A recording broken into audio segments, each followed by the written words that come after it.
ବାଡ଼ କରାଇଲା, ବାଡ଼ଟା ଖୋଜନି ମାନେ କିଏ ଧର ପଶି ହେବ ନା, ଦେଇକି ଚାଲିଏନି। ସକାଳୁ ସକାଳୁ ବାବା ତାର ମୋତେ କହିଲେ କି ଛୁଆ ଚାଲ ତ ଚିଙ୍ଗଡ଼ି ଝିଲ ଦାନାଟା ଦିଆଯାଇଛି ଦେଖି ଚାଲିବୁ ଚିଙ୍ଗଡ଼ି ଖାଇଛି ନା ଖାଇନି, ଦେଇ ଚାଲିନି ଦେଖତେ। ଏ ଦେଖ ଆମର ଝିଲ ପଲା ଏଇଠି ସବୁ ଜିନିଷ ମଣିଷ ରୁହେ, ଏଇ ଝିଲ ଏକା ସବୁ। ଏଇ ମୁଁ ଯାଉଛି ଏଇ ଛୁଆ ମାଛଟା ଦେଖତେ ଖାଇଛି ନା ଖାଇନି, କେତେ ବଡ଼ ବଡ଼ ମାଛ ହେଇଛି।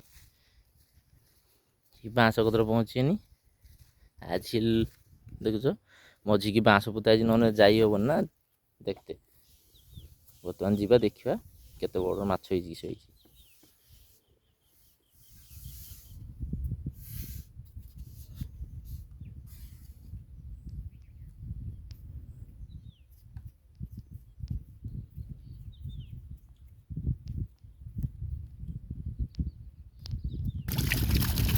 ଦେଖନ୍ତୁ କେତେ ମାଛ, ଦାନା ସବୁ ଖାଇ ଦେଇଛି, କେତେ ବଡ଼ ବଡ଼ ମାଛ ହେଇଛି ଦେଖିବେ।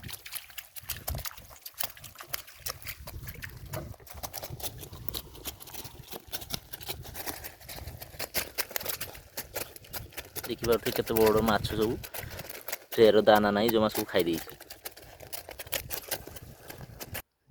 ଏଇ ମୁଁ ତାର ଗୋଟେ ଧରି ଆନି, ଦେଖିଲା ବେଳକୁ ବଡ଼ ବଡ଼ ମାଛ ହେଇଯିବା। କେତେ ବଡ଼ ମାଛ ହେଇଛି କହିବେ ଦେଖି। ସମସ୍ତଙ୍କୁ ଛାଡ଼ି ଦେଇଛି, ଏ ତାର ଖାଲି ଯିବ ଯୋଉ ଆ ମଲାର କହିଛି ଏ ମୁନି ଚାଲା ଜଳକୁ ପକେଇଦିନି, ଆ ପଳେଇଲା। ଏଇ ଚାଲିନି ଆଉ ଗୋଟେ ଝିଲ ମାଛ ଦେଖତେ। ଆଉ ଗୋଟେ ଝିଲକୁ ଗଲାକୁ ବି ସେରକମ ଧର ବାଉଁଶ ବାନ୍ଧା ହେଇଛି, ସେଇଠିକି ଯାଇକି ଦେଖତେ ହବ। ଏଠି ଉଠିଲା ବେଳକୁ ଢେର ଗା ମାଛ ହେଇଛି, ଏଠି ବି ସବୁ ଦାନା ଖାଇଦେଇଛି।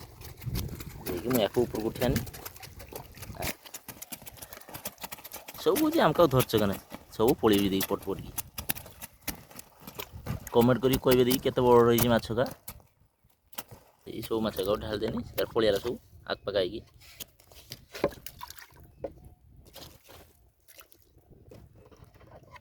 ଦେଖି ଏଇନା ଖାଲି କଟି କଟି ଗୁଣ୍ଡି ଗୁଣ୍ଡି ଚିଙ୍ଗିଡ଼ିଆ ରହିଯାଇଛି, ସେଗା ଚାଷ କରାଇନି, ସେଗା କ'ଣ ହେଇଛି ଜାଣ। ଏ ଦେଖ ଦେଖା ସରିଗଲା, ଘରକୁ ପଳେଇମି। ଦେଖିପାରୁଥିବେ ଢେର ଲୋକ ତା ଝିଲ କରିଛି, ଆମର ବି ତାର ଝିଲ କରାଯାଇଛି ଏଠି ଆଉ।